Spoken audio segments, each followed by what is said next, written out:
So we're beginning this hour with a look at the amazing career of the first of the Kennedy Center honorees we will be showcasing all this week. This morning we begin with the one and only Dionne Warwick. Why do you have to be a heartbreaker? Is it a lesson that I never knew? That voice, that is Dionne Warwick's song Heartbreaker, one of her most successful tracks. The six-time Grammy winner is the second most charted female vocalist of the rock era. And we met Warwick at her childhood elementary school in New Jersey, that's East Orange, which now bears her name, to discuss her decades-long career, her philanthropy, and her lasting legacy. This is the school register from 1947, 1948, and there you are. There I am. Among the graduates of the Lincoln School in East Orange, New Jersey, Marie Dionne Warwick is one for the books. It says Marie Warwick. That's right. Which is your real name. And so it's fitting that today, it's now called the Dionne Warwick Institute. She was born into a musical family. The Drinker Singers, which was my mother and her siblings. It was almost as if it was preordained. You're born into this family. This is what you're gonna do. Just lift him up, save him up. And at 6 years old, her grandfather, a minister, called her up to the pulpit to sing. After I finished singing, the whole congregation stood and applauded me. That was my first standing ovation. Don't make me over. It would not be her last. A collaboration with lyricist Hal David and composer Burt Bacharach, starting in the early 1960s, would lead to hit after hit. I'll run for the bus, dear. I thought we were very strange. Why did you think that? Because of what we were doing musically. And nobody else is doing that kind of stuff. If you see me walking down the street, Nobody sings 5 different measures in 5 different time frames. But I do. Why?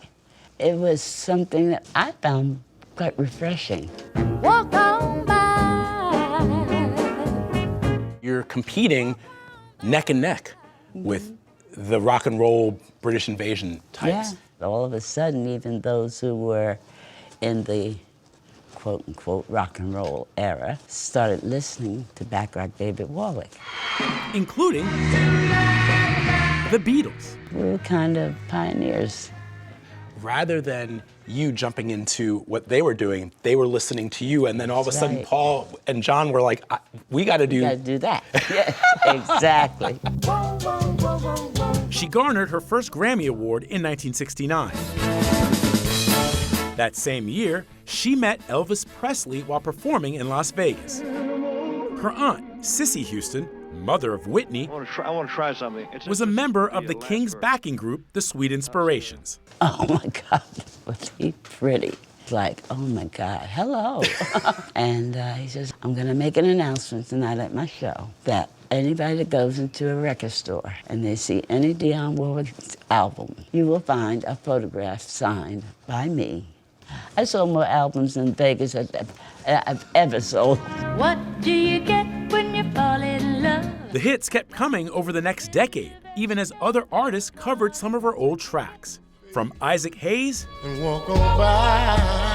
the Queen of Soul.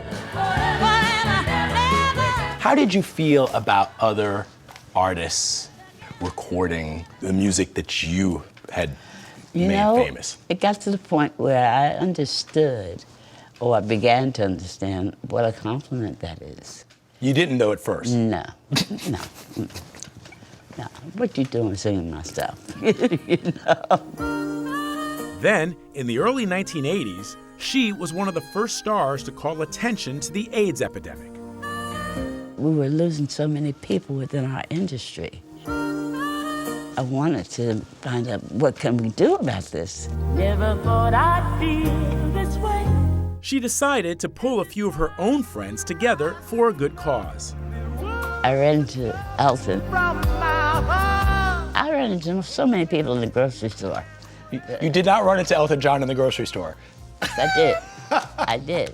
And I said, Elton, what are you doing tomorrow? I'll be on your side Gladys Knight and Stevie Wonder joined them to record a version of That's What Friends Are For. Oh, that's what friends are for. A charity single which to date has raised millions of dollars for the American Foundation for AIDS Research.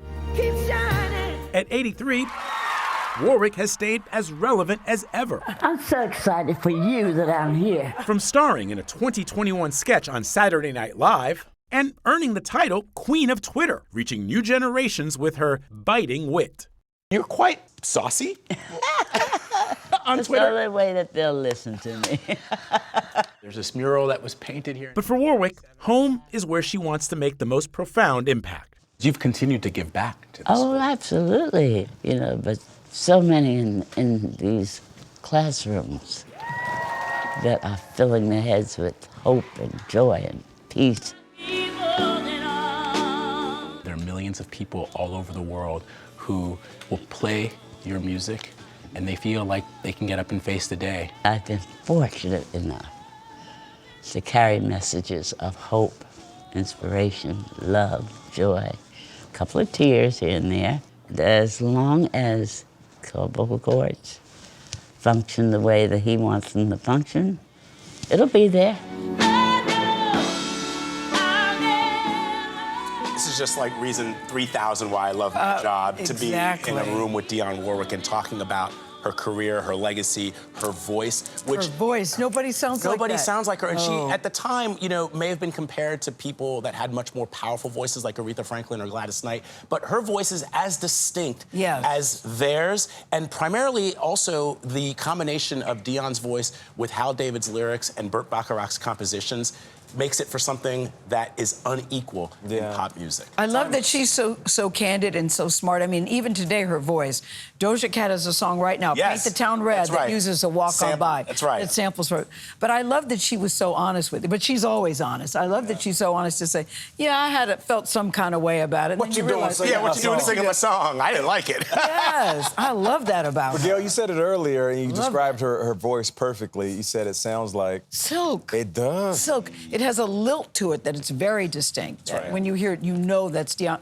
And you know you're a big star when you can see Elton John in the grocery store and say, Be like, what are you doing tomorrow? Can you be on my song Yeah, and tomorrow? Elton just shows up. No questions asked. Bravo. You Bravo. can watch the Kennedy Center Honors right here on CBS. That's happening Wednesday, December 27th, 8 p.m., 7 Central, and streaming on Paramount+.